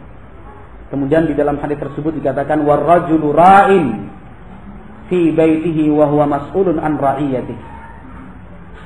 Seorang laki-laki, kata Nabi, adalah seorang pemimpin di dalam rumah tangga, dan dia akan diminta tanggung jawab atas kepemimpinan yang ia pegang di dalam rumah tangga tersebut. Nah, di dalam rumah tangga tersebut. Artinya baik buruknya rumah tangga itu terkait erat dengan kepemimpinan seorang ayah, seorang suami. Yang kelima tadi, poin kelima, jangan dipisahkan dengan poin yang keenam. Memang kedudukan suami itu sangat tinggi, tapi perlu diingat bahwa baik buruknya istri, kita yang bertanggung jawab. Jadi kalau kita melihat istri berbuat salah, begini dan begitu, menyimpang sana sini, pada hari kiamat nanti yang akan dimintai pertanggungjawabannya adalah kita, karena kita adalah pemimpin. Nah, demikian juga di antara dalil untuk poin yang keenam ini adalah firman Allah dalam surat An-Nisa ayat 34. Surat An-Nisa ayat 34. An-Nisa ayat 34. Ar-rijalu qawwamuna 'alan nisa. Laki-laki itu adalah pemimpin untuk wanita. Al-Imam Ibnu Katsir rahimahullahu taala menafsirkan ayat ini, ay ar-rajulu qayyimun 'alal mar'ah. Seorang suami, ayah adalah pengatur dalam rumah tangga. Ay huwa ra'isuha. Suami adalah pemimpin, wa kabiruha, pembesarnya, wal hakimu 'alaiha, yang menentukan arah rumah tangga, wa mu'addibuha idza wajjat, dialah suami yang bertugas untuk meluruskan istri ketika dia menyimpang. Nah, artinya barakallahu fiikum, sekali lagi baik buruknya istri tanggung jawabnya ada di pundak kita. Jadi jangan mikir, oh saya ini suami. Gitu. Kata Rasul, seandainya seorang laki-laki, seseorang itu boleh sujud pada orang lain, istri yang harus sujud sama suami. Itu terus yang diulang-ulang. Gitu. Maksudnya begini, ketika seorang istri lalai di dalam melaksanakan kewajibannya, saya berikan contoh kasus. Seorang istri lalai dalam tugasnya, sehingga suaminya tersinggung marah. Tugasnya tidak memuaskan suami. Suaminya marah. Kamu ini Kewajiban terhadap suami itu besar sekali. Kata Rasul dalam hadis yang disahihkan Syekh Al-Albani, udah hafalkan semua tadi. Dalam hadis yang disahihkan Syekh Al-Albani, riwayat Ahmad coba. Seandainya sekujur tubuh saya ini luka semuanya, kamu jilat, belum tentu kamu bisa melaksanakan tugas dan kewajibanmu. Harus diingat poin yang keenam. Istrimu sampai lalai seperti itu, tanggung jawab siapa? Salah sendiri. Kenapa tidak mendidik istri? Berarti selama ini kita tidak memperhatikan pendidikan istri. Jangan salahkan istri yang berbuat salah. Jangan salahkan istri yang menyimpang. Salahkan diri sendiri. Kenapa kita tidak bisa membimbing dia untuk tetap jalan yang lurus? Salahkan diri sendiri yang tidak bisa mendidik dia untuk selalu ingat kepada tugas dan kewajibannya. Kullukum ra'in wa kullukum mas'ulun an ra'iyati. Kalau macam umpamanya barakallahu fikum punya anak kecil, buang air kecil. Buang air kecil di rumah, najisnya sana sini, suaminya marah. Enggak tahu apa kalau air kencing bayi itu najis. Ini sudah umur 1 tahun ini kayak gini kamu. Wah, istri aja nggak pernah diajak taklim, tahu dari mana kalau kencing bayi itu najis apa enggak? Iya kan? Melu taklim ngurusui wae. Dandanane suwe. Newes ketemu karo kancane yo ngobrol ngrumpi. Wayahe mulih ditunggu-tunggu ora metu-metu. Sudah. Benar nggak? Ya. Kenapa poin ini saya letakkan pada poin yang terakhir? Untuk mengingatkan bahwasanya baik buruknya keluarga itu tergantung kita sebagai suami. Artinya kalau keluarga itu tidak baik, tidak harmonis, jangan salahkan anggota keluarga yang lain dulu. Salahkan kita. Oh, ternyata kita selama ini kurang memberikan tarbiyah, memberikan pendidikan, kurang di dalam membimbing dan seterusnya. Coba kalau kita bisa membimbing istri kita, anak-anak kita setiap hari. Kan bagus. Istriku, seorang istri, begini dalilnya seperti ini. Oh begitu ya? Iya. Sudah. Dikit-dikit dimarahin. Tidak. Tapi harus introspeksi diri. Wallah. Baik, cukup insyaAllah untuk kesempatan siang hari ini. Sudah 1 jam lebih 37 menit. Berdasarkan HP merek iTouch. Kalau yang lain nggak ada ini. Artinya sudah lama loh. Ini malah 68 menit ini. Cukup insyaallah. Adapun pertanyaan-pertanyaan sebenarnya yang lebih berhak menjawab Ustaz Ayib. Karena saya berumah tangga baru 2 tahun ini. Jadi biar Ustaz Ayib saja menjawab. Assalamualaikum Ustaz. Ana seorang suami menginginkan istri selalu mengenakan cadar setiap keluar rumah. Akan tetapi istri kadang-kadang pakai, kadang-kadang tidak. Dengan alasan masih malu dan dengan alasan hukumnya sunnah. Yang pertama, ingat firman Allah Subhanahu wa taala, "Kadzalika kuntum min qablu, famanallahu 'alaikum fatabayyanu." Seperti itu jugalah keadaan kita dulu.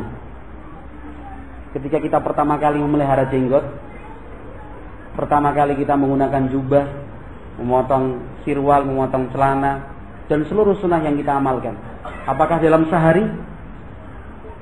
Jawab dulu. Apakah dalam sehari? Tidak. Tidak dalam sehari. Butuh waktu atau tidak? Butuh waktu. Demikian juga istri. Terutama ketika lebih-lebih lagi ketika suamilah yang pertama kali mengenal dakwah salafiyah. Istri itu kenal dakwah salafiyah dari kita, dari suami.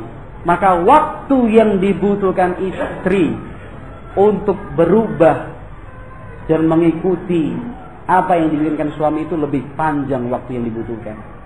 Harus bersabar. Sebagaimana kita dulu lah. Kita dulu. Mau ninggalkan kuliah aja kan susahnya bukan main. Alasan ini, alasan itu segala macam. Artinya sebagaimana kita dulu juga butuh waktu, istri pun butuh waktu.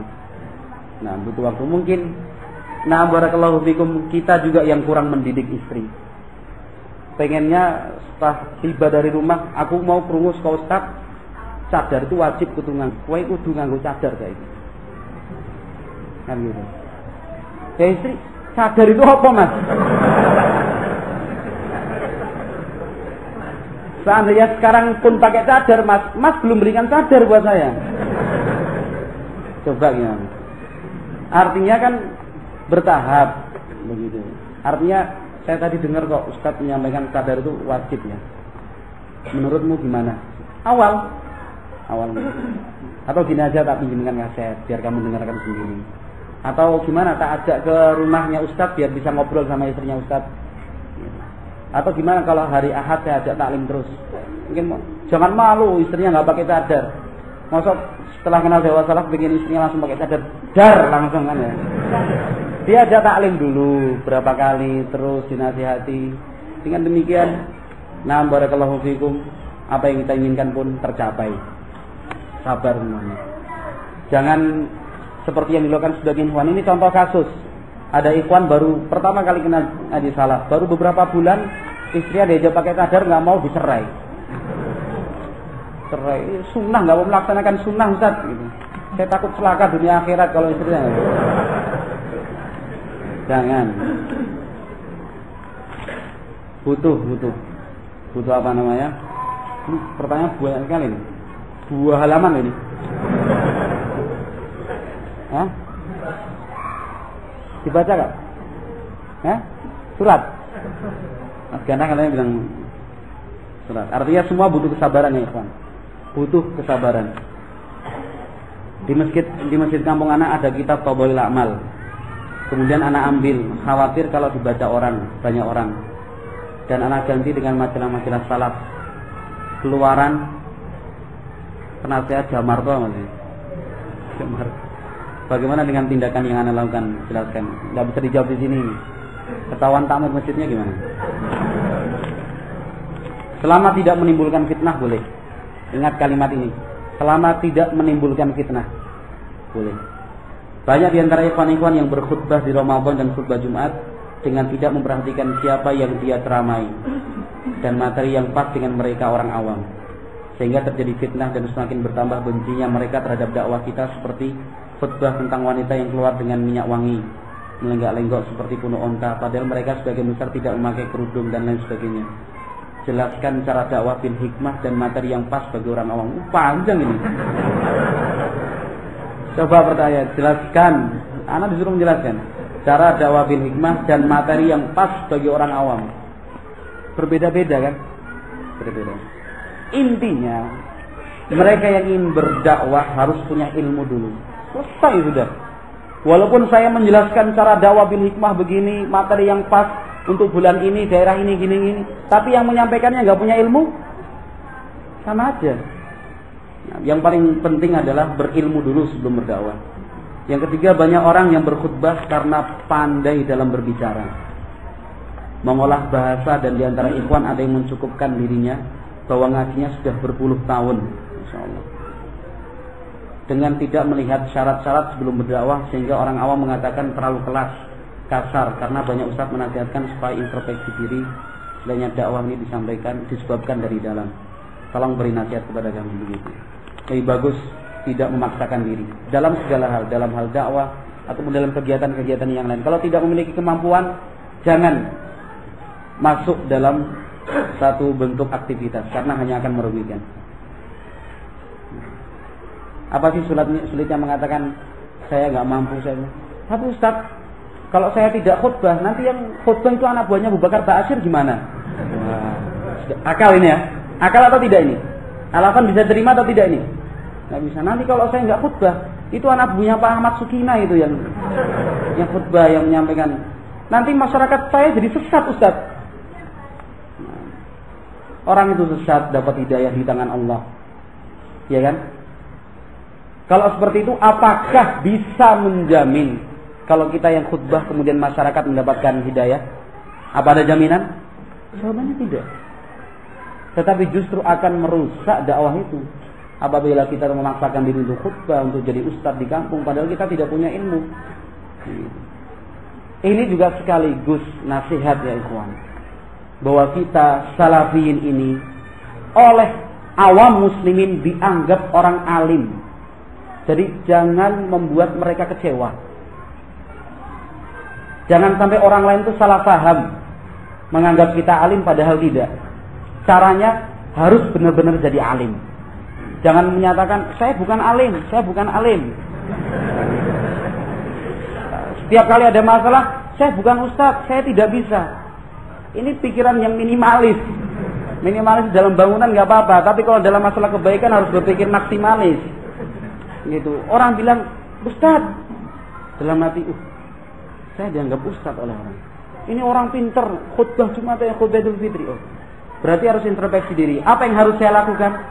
Berarti saya harus belajar. Karena ternyata masyarakat muslimin membutuhkan orang-orang yang alim. Jangan, wah saya nggak bisa. Tapi diam di tempat kayak gerak jalan. Gerak itu jalan di tempat, gerak udah. Jalan di tempat gerak. Sekali-kali masing-masing banjar 2 kali belok kanan maju jalan, set, belajar sudah. Nasihat banyak sekali terjadi kejadian seperti ini. Dianggap sebagai ustadz, suruh ngimami karena pakai jubah, pakai jenggot. Orang awam kan, ih, ini wali. Loh, benar. Pakai jenggot, pakai surban gitu, jubah dari Saudi, walaupun second segala macam, sholat. Kalau setiap sholat selalu di baris terdepan terus, masyarakat ini wali, orangnya pinter segala macam. Akhirnya kalau pas ada kegiatan, bapak, ustadz, nah mamanya Suyono, yang di ikhwan panggil, kaget, saya nggak bisa apa-apa, baru ngaji 3 bulan, 4 bulan. Ini sebagai motivasi buat kita untuk menjadi salafi, juga harus ada tugas yang harus diselesaikan, yaitu belajar, mencari ilmu terus. Sehingga di saat kita dibutuhkan oleh masyarakat, kita sudah siap. Ustaz, silakan. Ya, sudah siap secara keilmuan. Keluarga saya masih awam. Dulu sering bentrok antara ayah dan ibu. Lantas membekas seolah-olah menjadi trauma. Trauma ini jadi seolah-olah tidak berani untuk memulai proses pernikahan. Bagaimana solusi dari trauma itu? Karena pertanyaan umum, jawaban juga harus umum ini. Selesaikan traumanya. Selesaikan traumanya, ganti dengan kenangan-kenangan manis. Pertanyaan umum sekali kan? Artinya saya harus, kalau untuk menjawab harus saya rinci. Masalahnya apa ini? Kan pertanyaannya bagaimana pengen nikah intinya ini. Terus bagaimana solusi dari trauma itu, saya harus menjelaskan. Artinya banyak kemungkinan. Kemungkinannya apa dulu yang diperbuat seperti ini, solusinya seperti apa, dan seterusnya. Artinya kalau memiliki pertanyaan seperti ini, kalau tidak ingin diketahui oleh orang lain banyak, mungkin masalahnya sangat pribadi terkait dengan keluarga, sampaikan lebih khusus lagi dan lebih pribadi. Tapi kalau pertanyaan itu bisa dijawab oleh umum, didengarkan oleh umum, silakan diperinci. Karena jawaban itu tergantung dari pertanyaan, iya kan? Jawaban itu sangat tergantung dari pertanyaan. Wallahu a'lam bishawab. Kasihan anak-anak kecil yang bayi sudah panas semua, sama seperti orang tuanya. Kita cukupkan sekian. Mudah-mudahan bermanfaat. Insyaallah kita masih berjumpa pada kesempatan yang akan datang. Subhanakallahumma wa bihamdika asyhadu an la ilaha illa anta astaghfiruka wa atubu ilaik.